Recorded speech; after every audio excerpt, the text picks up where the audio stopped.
Return home from war, scarred in one way or another. And for some of the troops, they turn to drugs and alcohol to help them cope.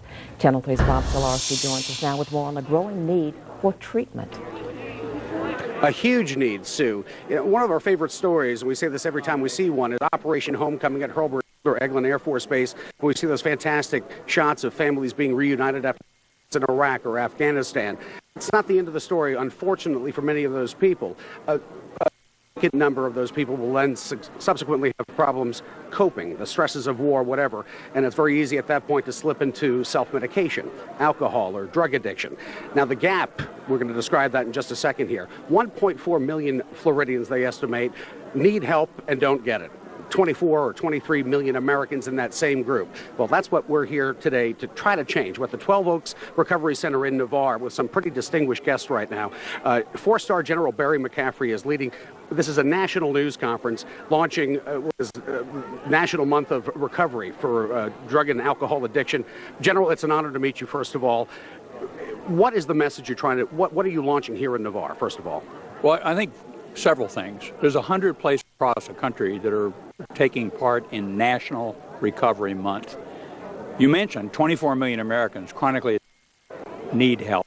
And by the way, there's another group, veterans, 2 million combat veterans in Iraq and Afghanistan. We know that 27% of those kids, when they come home from battle, have a serious alcohol problem. So the message is, if you've got a problem, seek help. It's a stigmatized illness. I'm proud to, I just talked to an EOD staff sergeant who brought one of his young soldiers who's here in treatment right now. You can achieve sobriety. There is optimism in this whole issue, but we got to talk about it. We got to recognize that science-based treatment works. Is there enough help out there?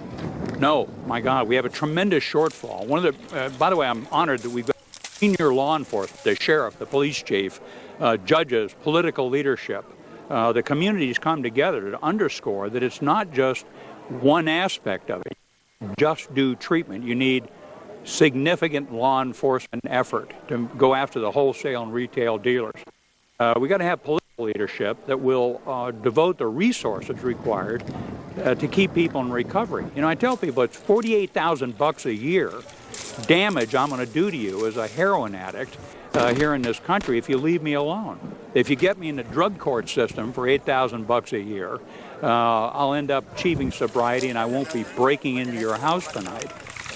So the community has to come together and understand we can achieve sobriety if you seek help. Fantastic. General Barry McCaffrey. We're going to talk to Jerry Rhodes later on Channel 3 News, put together a little piece on what's happening here. What is happening here? We do have a community here of sheriffs, law enforcement officers. Judge Terry Terrell is here, state representatives as well. Jerry Rhodes is the CEO of the company CRC Health Group, which the entire nation. At noon, we're going to be launching balloons, as will 100 facilities around the country, signifying the flight to recovery, especially targeting those servicemen and women who are coming home and need help after the hugs at Operation Homecoming. Sue, back to you. And we'll be back right after this.